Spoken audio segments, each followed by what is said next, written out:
카레라 4 GTS를 시승을 하고 있습니다. 일반 공도에서의 느낌도 좀 살펴보고요, 자동차 전용 도로에서의 느낌도 좀 살펴보도록 하겠습니다. 지금 운행을 해보면 노면에 있는 느낌, 어떤 코너링 할 때 그런 느낌을 글쎄요, 그 바닥에 있는 어떤 미세한 각도라든가 그런 바닥의 컨디션의 변화를 그대로 다 운전자가 느낄 수 있게끔 전달해주는 그 노면을 읽는 능력이 굉장히 탕월하다고 말씀드릴 수 있겠습니다. 차체 셋업이 좀 단단한 편이기 때문에 아마 영상이 조금 흔들릴 걸로 생각이 되는데 조금 이해해 주시기 바라고요. 터보 엔진으로 변경이 됐습니다. 기존의 자연흡기보다 쥐어 짜는 느낌, 그 배기음이 조금 감쇄된 것 같은 아쉬움이 있기도 한데요. 성능 면에서는 뭐 450마력, 토크가 56이나 되니까 월등하다라고 말씀드릴 수 있겠습니다. GTS 모델은 포르쉐 911 라인업에서 보면 GT2나 GT3를 제외한다고 했을 때 가장 스포츠 지향적인 차량이 아닌가라고 생각을 해보고요. GT2나 GT3는 개인적으로는 데일리카로는 저는 어렵다고 봅니다. 아무리 차를 좋아하시는 분도 데일리로 그 차량을 쓴다 그러면 뭐 허리에 부담도 느끼고 많이 불편할 거라고 예상이 되고요. 데일리하고 스포츠의 그 경계, 물론 스포츠 지향적이라 데일리로 조금 부담스럽긴 합니다만은 정확하게 그 경계선에 있는 모델이 바로 지금 시승하고 있는 911 카레라 4 GTS가 아닐까라고 생각을 해봅니다. 차량의 밸런스를 확인하기 위해서 약간의 와인딩을 조금 운행을 해보겠습니다.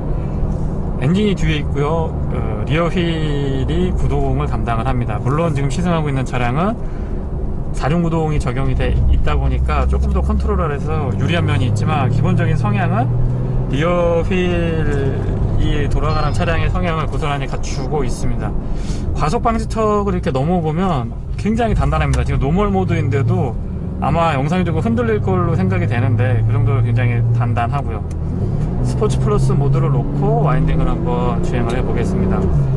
포르쉐의 균형 감각이라고 한다면 이 일반 차량에서 이런 느낌을 받기에는 굉장히 어려울 겁니다. 근데 이런 코너링은 진짜 어떻게 이렇게 구현을 할 수 있는 건지, 외계인이 근무한다, 외계인이 만들었다는 얘기가 안 나올 수가 없는 그런 구성입니다.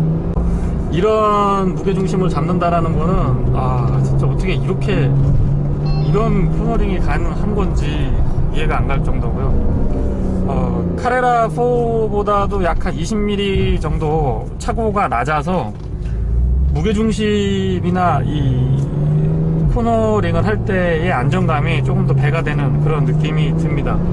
그리고 PDK의 반응이 7단 PDK가 적용이 되어 있는데 굉장히 타이트하게 움직여주기 때문에 좀 더 적극적인 코너링 공략에 도움이 되는 것 같습니다.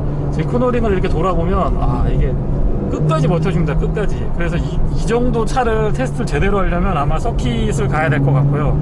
저는 뭐 안전이 허락되는 범위에서 지금 차량이 별로 없는 그 국도 구간에 와인딩을 살짝 돌아보고 있는데요. 운전하면서 설명하기가 굉장히 버거울 정도로 차량의 퍼포먼스가 상당히 좋은 것 같습니다.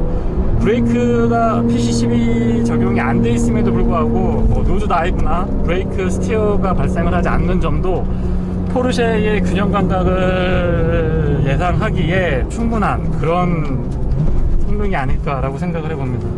저 중간중간에 있는 과속 방지턱이 못내 조금 아쉬운데요. 그 부분만 아니면 조금 더 차량의 그 퍼포먼스를 한번 한계치까지 끌어올려 보기에 부족함이 없는 공간인데, 코스인데 참 이제 그 부분은 조금 아쉽습니다. 아무튼 서킷에서 포르쉐를 경험할 수 있는 기회가 있다 그러면 돈을 조금 투자하시더라도 꼭 한번 해보시기를 저는 추천을 드려봅니다. 이런 코너링을 공략을 해보면 진짜 핸들에 유격이 없고 거의 뭐 그 라인을 읽다시피 하면서 가고 있는데요. 이런 느낌이 너무 좋습니다. 제가 굉장히 좋아하는 그 포르쉐의 911 여러가지 모델 중에서 964 같은 경우는 보기에는 정말 좋은데요, 실제 운전을 해보면 굉장히 불안합니다. 그리고 저같이 운전이 좀 미숙한 사람들이 컨트롤할 수 있는 차량이 아니다라는 느낌이 들 정도로 굉장히 그 샤시 강성이라든가 아니면은 전자장치의 개입이 적기 때문에 상대적으로 좀 불안했는데요. 지금 991에 와서는 전자장치 컨트롤은 완벽하다라고 저는 표현을 해주고 싶습니다. 996에 비해서도 휠베이스가 좀 늘어났기 때문에 조금 더 안정감이 있고요. 지금 가속을 조금 해보면 이런 느낌을 낼 수 있다라는 게 저는 존경스럽습니다. 어떻게 뭔가 설명을 좀 해야 되는데 차량 퍼포먼스가 워낙 어마어마하다 보니까 설명하기가 조금 어렵습니다. 그래서 이해해 주시기 바라고요. 아무튼 이 느낌을 잘 좀 전달 받아 보셨으면 좋겠습니다. 지금 스포츠 플러스 모드에서 주행을 하고 있는데 바닥에 딱 붙어서 가는 느낌이고요. 좌우로 약간의 과격한 코너링을 해봐도 차가 잘 버텨줍니다. 물론 뭐 노면 소음이라든가 약간의 잡소리 이슈는 조금 있습니다. 좀 찌그덕거리기도 하고 노면 소음이 분명히 있긴 합니다만은 이 코너링이나 주행 안정감이 진짜 어마어마합니다. 진짜. 이 시승기를 전달을 하면 어떤 뭐 차량의 객관적인 스펙이라든가 뭐 여러 가지 장치들 이런 것들을 좀 설명을 드려야 되는데 포르쉐 그것도 911에서는 이런 느낌을 같이 한번 공감을 해보시는 것도 나쁘지 않을 것 같습니다. 정말 이런 달리기라든가 그 짧은 구간에서요, 아니면은 이 코너링 같은 걸 이렇게 해보면 차가 좌우에 롤이 없고 그냥 이렇게 수평으로 이동하는 듯한 공간 이동이라고까지 하면은 조금 오버되는 표현인 것 같고요. 수평으로 이동하는 듯한 느낌을 주는데요. 그 느낌이 정말 중독성이 강합니다. 이거 한번 바이러스에 빠지면 일반 차량은 타기가 조금 힘들지 않을까라는 생각을 한번 해봅니다. 고속도로에서의 주행 안정감도 상당합니다. 터널에서 배기음을 좀 한번 들어보면은요, 이런 느낌입니다.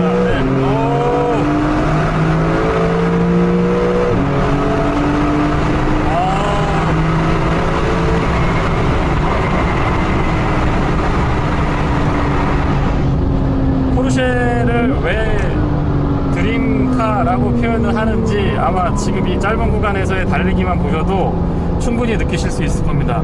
안전이 허락되는 범위에서 차량의 컨트롤을 완벽하게 해주면서도 잠깐 그 다른 세계에 갔다 온 그런 느낌을 전달을 해주고요. 마치 놀이동산에서 롤러코스터를 타는 거에 두세 배는 넘는 그런 그 스릴과 만족감을 전해줍니다. 물론 위험하다라고 생각하시는 분들도 있지만 차량에 대해서 익숙해지고 차량의 어떤 운전이나 컨트롤을 전반적으로 잘 이해하고 운행을 하신다면 가장 안전한 스릴, 조금 모순되는 표현이기도 한데요, 가장 안전한 스릴을 즐길 수 있는 차량이 바로 포르쉐 911이 아닌가라고 생각을 해봅니다. 전체적인 소음은 글쎄요 좀 미세하긴 합니다만은 일반형 모델들에 비해서는 약간 좀 큰 편이 아닌가라고 생각을 해보고요. 스포츠백이라든가 뭐 광폭 타이어가 적용이 돼 있고 엔진 사운드라든가 여러 가지 그 오감을 자극하는 요소들이, 특히 사운드로 귀를 자극하는 요소들이 많이 있기 때문에 좀 묻히기는 한데요, 전체적으로 약간의 소음은 좀 있는 편입니다. 특히 뒤쪽에서의 울림이 저는 조금 거슬리기도 하고요. 간헐적으로 지금 주행거리가 많지 않은데도 약간 찌그덕거리 어쩔 수 없는 잡소리들은 못내 아쉽기도 합니다. 그래도 일단 운행을 하게 되면 그 머리보다는 가슴을 울리는 그런 요소들이 많은 차량이다 보니까 잡소리라고 느낌이 안 들고요. 그냥 차량에서 자연스럽게 들려오는, 전해지는 그런 좋은 소리라고 저는 해석을 하고 싶네요. 고속도로에서 연비 주행을 하게 되면 리터당 뭐 한 11km, 12km까지도 나와주는데요. 7단 PDK는 저RPM에서 그 7단까지 걸리게끔 되어 있습니다. 물론 레드존이 7000을 넘어가면서 그렇게 구성이 되어 있는데요, 저단에서 고 RPM도 잘 견디지만 엔진의 파워가 좋기 때문에 고단에서 저RPM으로도 운행이 가능합니다. 그래서 만약에 데일리로 타시는 분이 계시다면 뭐 발끝 신공을 조금 발휘하면 9km에서 10km대 두 자릿수 연비를 유지하는 것도 그렇게 어려울 것 같지는 않겠다라는 생각이 들기도 합니다. 저속으로 운행을, 그러니까 그 규정 속도로 운행을 하면서 그냥 노멀 모드로 달려보면 생각보다 편안합니다. 네.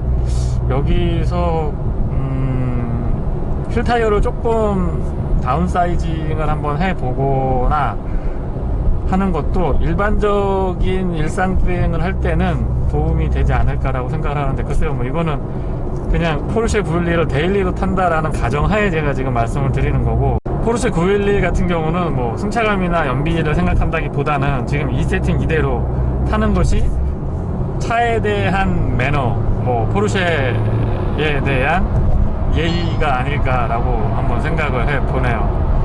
아무튼 운전이 조금 얌전하신 분들도 이 차를 몰게 되면 자기도 모르는 어떤 숨어있는 욕망을 끄집어내는 데에 아마 혁혁한 공을 세울 수 있는 그런 차량이 아닌가라고 생각을 합니다.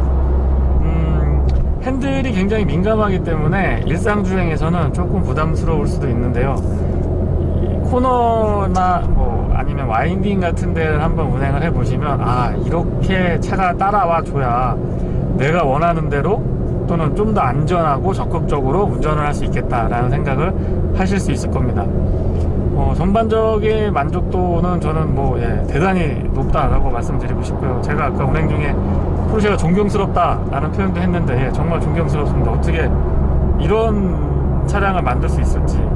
엔진이 뒤에 있고 구동계가 뒤에서 움직여 주는 게 사실 무게배분이나 여러가지 측면에서 굉장히 불리한데, 차를 컨트롤하는 입장에서는 그 스릴은 가장 높은 그런 구성이 아닌가라고 생각을 해보고요. 그런 측면에서 스릴은 그대로 유지하고 만족도를 높이면서 차량의 안정감을 계속 보완해 나아가는 포르쉐가 정말 대단한 기업이다라고 저는 생각이 듭니다. 포르쉐라고 하면 막연히 스포츠카이기 때문에 연비가 안 좋을 걸로 많이들 생각을 하시는데요. 뭐 저 역시도 그랬고요. 게다가 GTS고 4륜구동을 채택하고 있습니다. 근데 실제 운행을 해보면 100% 시내 주행을 했을 때는 6에서 7km 정도고요. 고속도로에서 종속 주행을 하게 되면 제가 봤을 때는 최고 13.8까지, 리터당 13.8km까지 연비를 확인을 했습니다. 뭐 이 정도 연비면 글쎄요, 뭐 포르쉐로 얌전하게 운전한다는 거는 대단히 어려운 일 중에 하나일 텐데요. 데일리로 사용하기에도 크게 부족함이 없지 않을까라고 생각을 해봅니다. 다만 한 가지, 데일리로 사용을 했을 때는 아마 그 뒷좌석이 없는 부분하고 승차감이 조금 단단해서 그 부분이 좀 그 부담으로 작용을 하지 않을까라는 생각을 해봅니다. 다른 부분보다 저는 뭐 가속 성능도 좋고 어떤 미션의 직결감도 좋고 브레이크 성능도 좋고 다 좋은데요. 이렇게 코너링을 할 때 무게중심의 이동이라든가 아니면 정말 오버스티어, 언더스티어가 아니고 뉴트럴에 가깝게, 물론 오버의 경향이 조금 더 강하게 있긴 합니다만은 뉴트럴에 가까운 이 코너링이야말로 진짜 포르쉐 911의 진 면목을 확인할 수 있는 부분이 아닌가라는 생각을 해봅니다. 막연히 잘 달린다기보다는 꼬불꼬불한 길, 그러니까 와인딩을 정말 기가 막히게 드라마틱하게 빠져나갈 수 있는 차량이 바로 포르쉐 911이라고 저는 생각을 하고 있습니다. 정말 대단합니다. 진짜 꼭 한번 이 와인딩, 포르쉐 911의 와인딩 성능은 꼭 한번 기회가 되면 느껴보셨으면 좋겠습니다.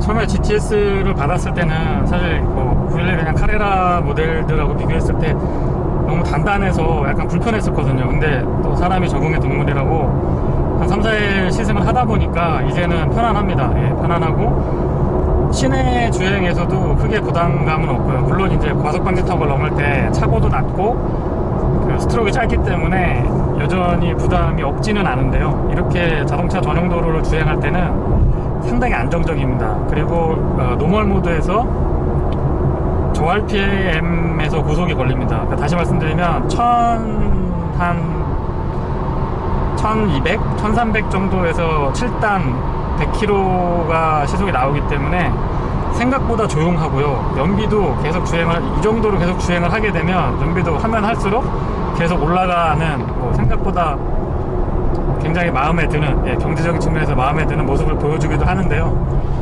역시 저는 시승하면서 계속 반복되는 말씀을 드리긴 합니다만은, 포르쉐로 얌전하게 운전한다는 게 정말 저한테는 고문인 것 같습니다. 물론 안전운전도 해야 되고 법규를 준수해야 되겠지만, 이렇게 어마어마한 차를 가지고 일반 승용차들을 앞으로 한 대씩 두 대씩 보내면서 이렇게 차를 설명을 하려고 그러면 개인적으로는 굉장히 어렵습니다.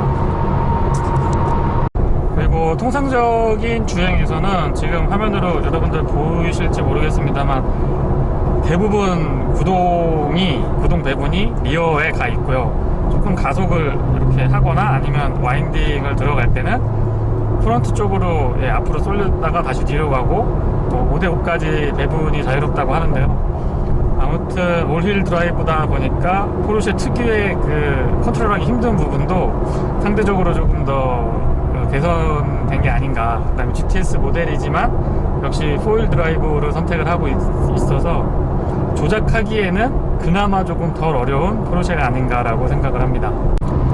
차가 아반떼 정도의 사이즈이기 때문에 사실 실내가 많이 좁지 않을까라고 생각하시는 분들도 많이 있는데요. 실제로 타보면 헤드룸이 굉장히 높은 편입니다. 지금 제가 앉으면 주먹 하나가 들어가고도 남는데요.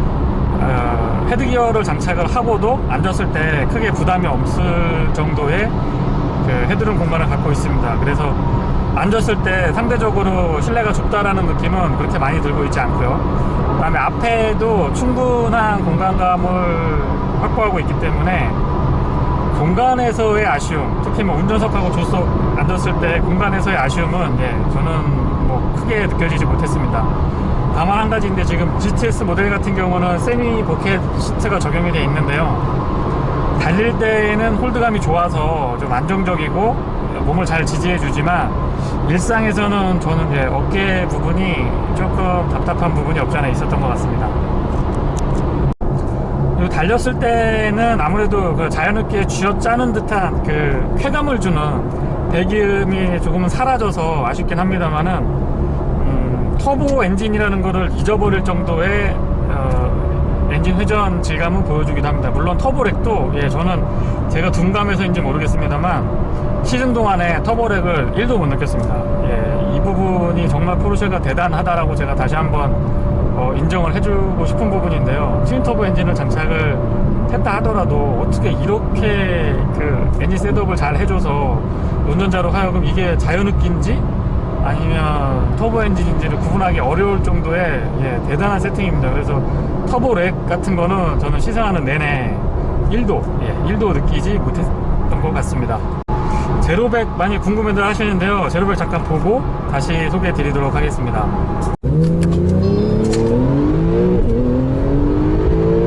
제로백은 여러분이 지금 화면으로 보신 것처럼 4초 전후, 3초 후반에서 4초 초반으로 측정이 되는데요. 런치 컨트롤을, 제가 시승 차량이라 런치 컨트롤을 사용하지 않았습니다. 그래서 그런지는 모르겠지만 아무튼 런치 컨트롤까지 사용을 하고, 지면 온도가 조금 올라와 있고 타이어가 약간 좀 달아오른 상태에서 측정을 한다면 3.6초 정도까지는 충분히 기록을 할 수 있지 않나 라고 저는 생각을 하네요. 시승 차량이라서 제가 지금 그 톨게이트를 지나가 볼 텐데요. 바디가, 뒤쪽이 와이드 바디가 장착이 돼 있어서 이렇게 지나갈 때 팔이 조금 길어야 되네요. 안녕하세요. 생각보다 뒤에가 앞쪽보다는 뒤쪽이 와이드 바디를 채택을 하고 있어서 저 톨게이트에서 이렇게 요금을 내거나 주차 같은 거 정산할 때 조금 불편할 수도 있을 것 같네요. 의외로 정속 주행을 제가 지금 하면서 차량을 하나하나 살펴보고 있는데요.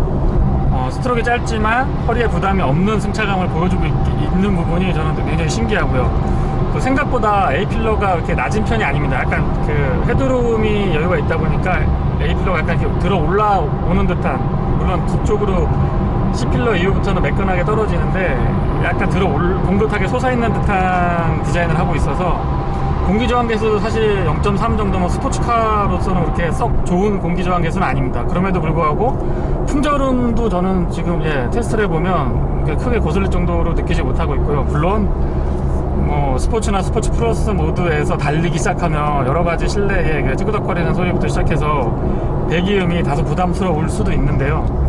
일반적인 주행을 했을 때는 그렇게 크게 불편하지도 않고 부담 가지도 않고 잡소리도 많이 안 들리는 것 같네요. 그리고 풍절음이 없는 부분이 조금 저는 좀 신기하네요. 데일리카로 쓰기에 가장 적합한 스포츠카 중에 한 대를 꼽으라면 늘 순위권 안에 드는 차가 아마 포르쉐 911이 아닌가라고 생각을 해보고요. 공간 활용이라든가 승차감이라든가 특히나 이 앞쪽에 마련된 트렁크 공간이 생각보다 유용합니다. 넓고 유용하기 때문에 데일리카로 사용을 했을 때도 크게 그렇게 부족함이 없는 모습을 보여주지 않을까라고 생각을 하네요. 그리고 개인적으로는 포르쉐가 전반적인 설계도 잘하지만 특히 그 전자 제어 시스템, 자동차의 자세를 제어하는 쪽의 시스템들이 굉장히 발달돼 있다라고 생각을 합니다. 그러다 보니까 운전을 해보면 차를 다이나믹하면서도 안정감 있게, 안정적이면서도 다이나믹하게 두 가지 성격을 한 차에서 구현을 완벽하게 해내고 있는 차량 중에 하나가 아닌가라고 생각을 해보고요. 또 한 가지는 최근 트렌드입니다. 뭐 페라리라든가 다른 스포츠카 메이커들도 보면 일단 운전하기 쉽고 사용하기 편안함과 쉬운 부분을 스포츠카에 가미를 시켜서 운전자들, 그러니까 초보 스포츠카 오너들도 만족할 수 있고 기존의 오너들도 수용할 수 있는 그런 세팅의 차량들을 많이 출시를 하는데요.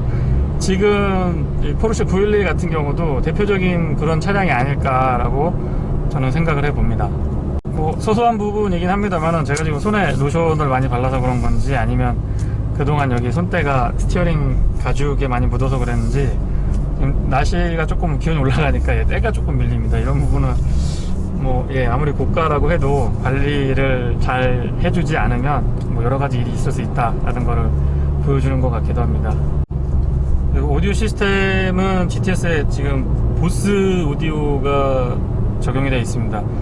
얼마 전에 시승했던 파나메라의 부메스터 정도는 아니지만은 한번 들어보면은요.